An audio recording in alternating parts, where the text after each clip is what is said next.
नमस्कार साथियों, स्वागत है आप सभी का संस्कृत इस कक्षा में। इससे पिछली वीडियोज में हमने संस्कृत के प्रथम स्तर के वाक्य बनाए थे, वचन को समझा था, लिंग को समझा था, पुरुष को समझा था। अब हम और भी अन्य धातुओं का प्रयोग करके वाक्य बनाने का प्रयास करेंगे। जैसे जो धातुएं सामान्य वाक्यों में प्रयोग होती हैं, जैसे चलना, जाना, खाना, हंसना, घूमना, फिरना, सूंघना इत्यादि। तो आइए शुरू करते हैं। अभी तक हमने पठ धातु को पढ़ा था। पठ धातु का प्रयोग करके वाक्य बनाए थे। आज हम अन्य धातुओं का प्रयोग करके अन्य धातुओं के रूप को याद करेंगे तथा इन धातुओं के रूप को याद करने के बाद आने वाली वीडियोज में हम उनका प्रयोग करके वाक्य बनाएंगे तथा इनके इस धातु रूप के अलावा हम लोग कुछ शब्दार्थ भी देखेंगे, जैसे यहाँ, वहाँ, जहाँ, तहाँ, कहाँ, क्या इत्यादि। सबसे पहले मैं पठ धातु का रूप लिख देता हूँ।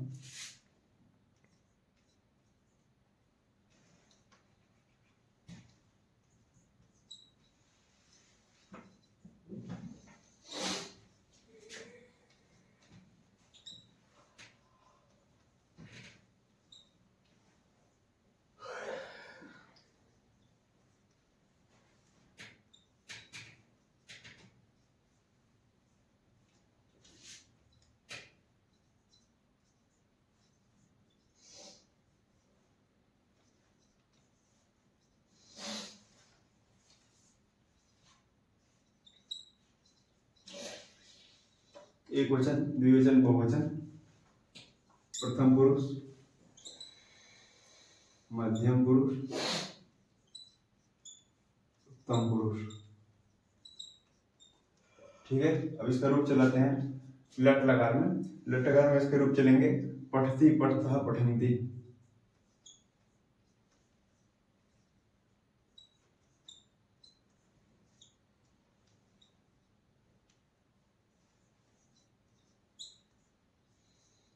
मध्यम पुरुष में पठसी, पठथः, पठथ।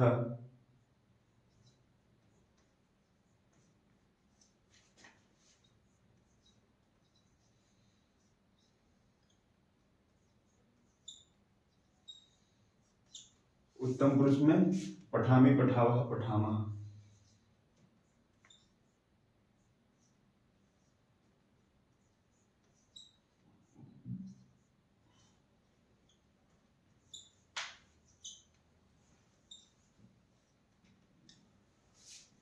अब आप लोग को ये धातु रूप तो याद ही हो गया होगा, बहुत सामान्य सा है। पठती, पठता, पठन्ति, पठसी, पठतः, पठत, पठामि, पठावः, पठामः। एक बार आप लोग आंख बंद करके बोल के देखिए। पठती, पठता, पठन्ति, पठसी, पठता, पठत, पठामि, पठावः, पठामः।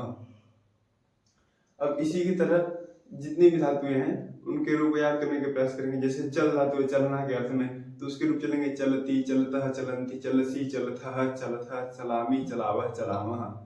हंसना की है, हसती, हसतः, हसन्ति, हससी, हसथः, हसथ, हसामि, हसावः, हसामः। और इसके अतिरिक्त जैसे जाना, जाने के अर्थ में एक और धातु है गम धातु, तो उसके रूप चलेंगे गच्छति, गच्छतः, गच्छन्ति, गच्छसि, गच्छतः, गच्छथ, गच्छामि, गच्छावः, गच्छामः। सूंघने के अर्थ में घ्रा धातु है, उसको जिघ्र आदेश हो जाता है, तो उसके रूप चलेंगे जिघ्रति, जिघ्रतः, जिघ्रन्ति, जिघ्रसि, जिघ्रथः, जिघ्रथ, जिघ्रामि, जिघ्रावः, जिघ्रामः। ठीक है, आइए इनके रूप देखते हैं।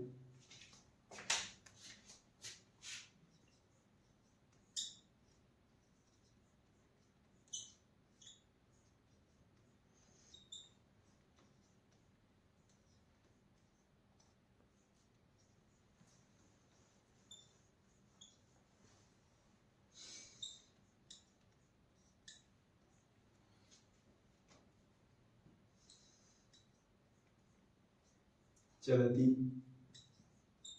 चलतः, चलन्ति, चलसि, चलथः, चलथ, चलामि, चलावः, चलामः। ठीक है, इसका चलना अर्थ है। इसके अतिरिक्त गम धातु का रूप देख लेते हैं।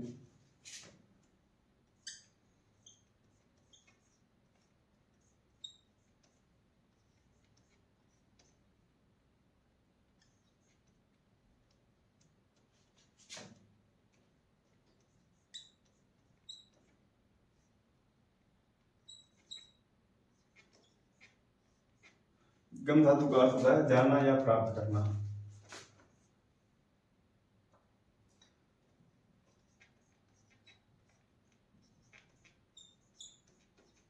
लट लगा में इसके रूप देखते हैं। गच्छति, गच्छतः, गच्छन्ति।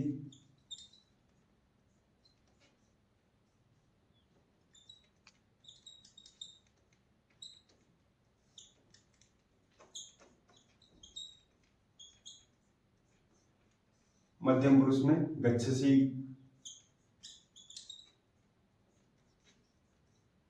गच्छथः,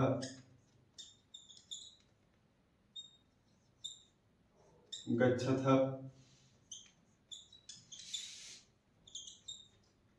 उत्तम पुरुष में गच्छामि,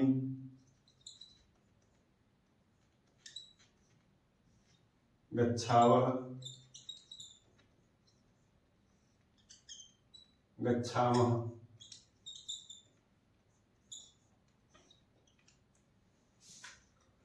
आप इन तीनों धातु रूपों में एक समानता देख रहे होंगे।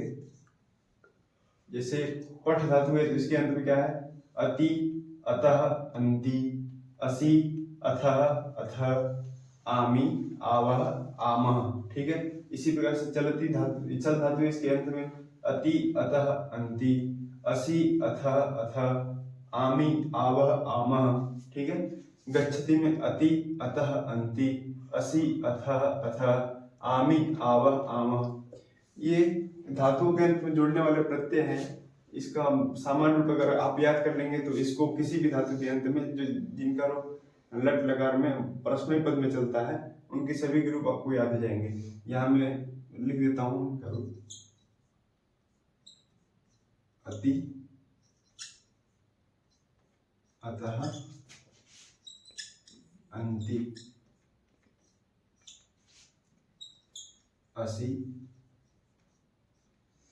अथः, थ, आमि, आवह, आम।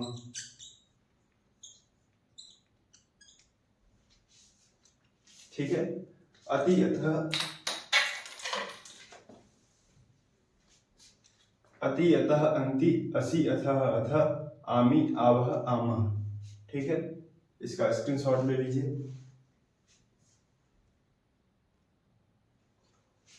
ये कुछ अन्य धातु हैं जिनके रूप पठती के समान चलते हैं। ठीक है, पठती, वत, इन सभी धातुओं के रूप पठती के समान ही चलते हैं, पठ धातु के समान ही। भू का बन जाएगा भवती, भवतः, भवन्ति, भवसि, भवथः, भवथ, भवामि, भवावह, भवामः। भू का अर्थ होता है होना। ठीक है, जैसे वह पास होता है, सह उत्तीर्ण भवति। ठीक है, हस धातु का अर्थ होता है हंसना। ठीक है, वह हंसता है, सह हंसती। रक्ष धातु का अर्थ होता है पालन करना या फिर रक्षा करना। ठीक है, तो रक्षति, रक्षतः, रक्षन्ति।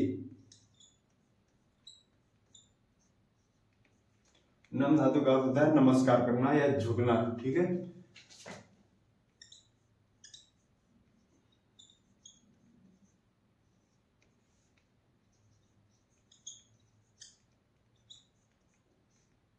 वद धातु का अर्थ होता है बोलना। वदति, वदतः, वदन्ति।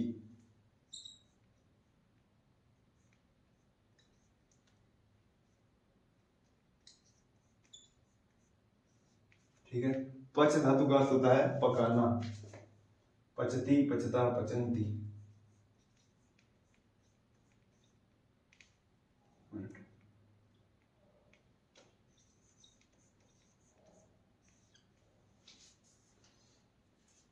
हम इनके सभी के रूप चला लेते हैं।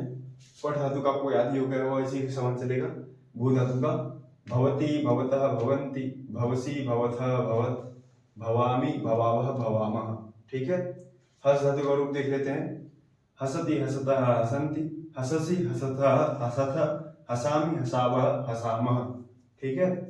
वह हंसता है, स हसति, वे दोनों हंसते हैं, ते हसतः, वे सब हंसते हैं, ते हसन्ति। तू हंसता है, तुम हससि, तुम दोनों हंसते हो, युवाम हसथः, तुम सब हंसते हो, यूयम हसथः। मैं हंसता हूँ, अहम हसामि, हम दोनों हंसते हैं, आवाम हसावः, हम सब हंसते हैं, वयम हसामः। आगे देखते हैं रक्ष धातु। रक्षति, रक्षतः, रक्षन्ति, रक्षसि, रक्षतः, रक्षथ, रक्षामि, रक्षावः, रक्षामः। बहुत सामान्य सा है। संस्कृत में ऐसा है कि एक वाक्य है, एक साधे सब सधे। इसी के समान अगर हम एक धातु का रूप याद कर लेते हैं तो उसके समान चलने वाले अनेकों धातुओं के रूप हमको याद हो जाते हैं। अभी तो ये लट लकार है, हम पांच लकारों में वाक्य बनाना सीखेंगे, जो कि है लट, लोट, लंग, विधिलिंग और लिट लकार। ठीक है। इसके विषय में आगे और अच्छी तरह से चर्चा करेंगे आने वाले वीडियोज में। ठीक है। अभी यहाँ रूप देखते हैं हम लोग। नम धातु है, जिसका अर्थ होता है नमस्कार करना या झुकना। इसी से प्रणाम शब्द बनता है और नमस्ते शब्द भी इसी धातु से बनता है। ठीक है। देखते हैं। नमति, नमतः, नमन्ति, नमसि, नमथः, नमथ, नमामि, नमावः, नमामः। आपने ये वाक्य सुना होगा, नमामि गंगे आदि। तो नमामि शब्द मैं गंगा को नमस्कार करता हूँ। ठीक है। तो नमामि कहाँ का रूप है? उत्तम पुरुष एक वचन का। वहां पे अहम गंगा, नमामि गंगे ऐसा वाक्य प्रयोग ना करके केवल नमामि गंगे ऐसा वाक्य प्रयोग करते हैं। वहां पे जो कर्ता होता है वो दिखाई नहीं देता है, उसको अपने आप समझ लेना चाहिए। वद धातु का होता है बोलना। ठीक है। तो इसका रूप चलाते हैं। वदति, वदता, वदन्ति, वदसि, वदथ, वदथ, वदामि, वदावः, वदामः। ठीक है। पच धातु का होता है पकाना। पच धातु के रूप कैसे लेंगे? पचति, पचतः, पचन्ति, पचसि, पचथः, पचथ, पचामि, पचावः, पचामः। आप इन सभी धातु रूपों को याद कर लीजिए, इससे वाक्य बनाने में सरलता रहेगी और हम वाक्य में विभिन्नता कर पाएंगे। अभी तक हमने केवल पठ धातु का प्रयोग करके वाक्य बनाया था। इसके बाद हम भू, हस, रक्ष, नम, वद, पच इत्यादि धातु का प्रयोग करके वाक्य बनाएंगे। और अभी हम कुछ शब्दार्थ याद करते हैं जिनका वाक्य में प्रयोग किया जाएगा। ठीक है। अभी हमारे वाक्य छोटे छोटे होते थे, अब हमारे वाक्य थोड़े से बड़े रहेंगे। ठीक है। आइए कुछ शब्दार्थ देख लेते हैं, इनसे आपको आगे आने वाले वाक्य बनाने में सरलता आएगी। किम, किम का अर्थ होता है क्या। इसके बाद कुत्र, कुत्र का अर्थ हो जाता है कहां। इसके बाद है कति, कति का अर्थ हो जाता है कितने।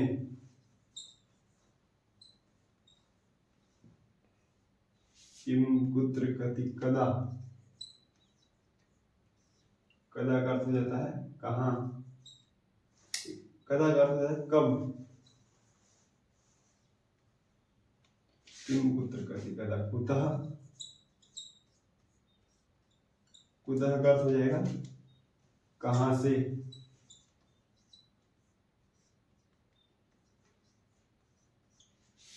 फिर कथम, कथम का अर्थ हो जाएगा कैसे।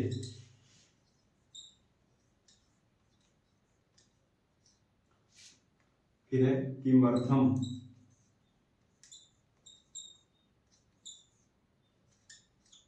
किमर्थम का अर्थ होता है किस लिए। किम किस लिए, अर्थम मतलब लिए।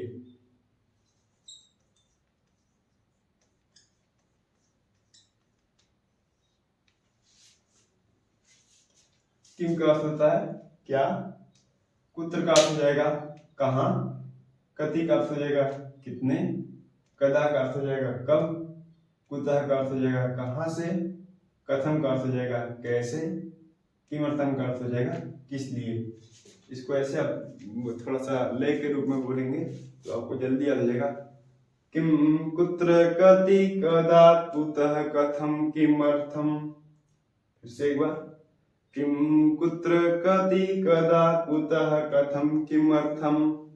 किम का अर्थ हो जाएगा क्या, कुत्र का कहाँ, कति का अर्थ हो जाएगा कितने, कदा का कब, कुतः का कहाँ से, कथम का कैसे, किमर्थम का किस लिए।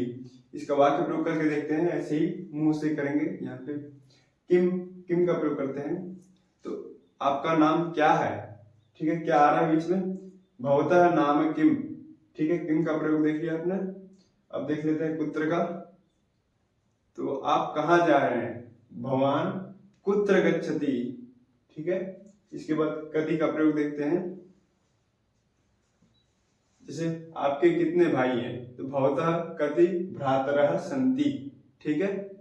इसके बाद कदा का प्रयोग करते हैं, तो आप विद्यालय कब जाएंगे, भवान कदा विद्यालयम गमिष्यति, ठीक है। फिर कुतः का प्रयोग देख लेते हैं, कुतः आप कहाँ से हैं, भवान कुतः, ठीक है, या आप कहाँ से आए हैं, भवान कुतः आयाति, ठीक है। कथम कैसे, आपने यह कैसे किया, भवान एतत् कथम कृतवान, ठीक है। किमर्थम किस लिए, आपको किस लिए धन चाहिए, भवान किमर्थम धनम वांछति, ठीक है। अब इसके बाद हम कुछ और शब्द देख लेते हैं।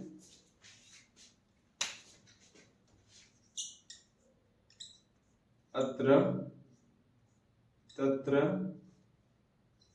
अन्यत्र, एकत्र, सर्वत्र, कुत्र,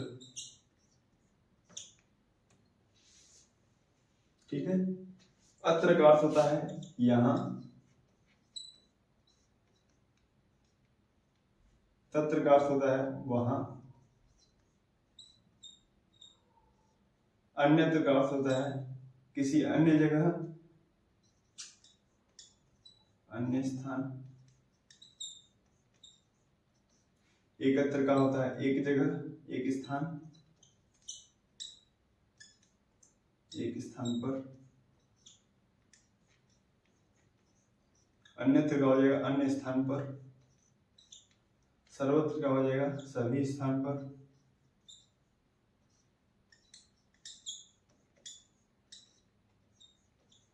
और कुत्र का हो जाएगा कहाँ।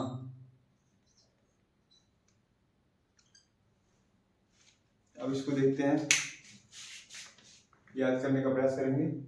अत्र, तत्र, अन्यत्र, एकत्र, सर्वत्र, कुत्र, ठीक है। कुत्र एक बार फिर से आ गया, कोई बात नहीं, लय बनाने के लिए कुत्र वापस लिखा मैंने, ठीक है। अत्र, तत्र, अन्यत्र, एकत्र, सर्वत्र, कुत्र, ठीक है। अत्र मतलब यहाँ, तत्र का अर्थ होता है वहां, अन्यत्र का मतलब होता है किसी अन्य जगह, एकत्र मतलब एक ही स्थान पर, सर्वत्र मतलब सभी स्थान पर, कुत्र मतलब कहाँ, ठीक है। अत्र का अर्थ यहाँ, इसका वाक्य प्रयोग करके देखते हैं। अहम, मैं यहाँ हूं, अहम अत्र अस्मि, ठीक है। तत्र का करते हैं प्रयोग, तुम वहां हो, त्वम तत्र असि, ठीक है। तत्र का प्रयोग, तुम वहां हो, त्वम तत्र असि, ठीक है।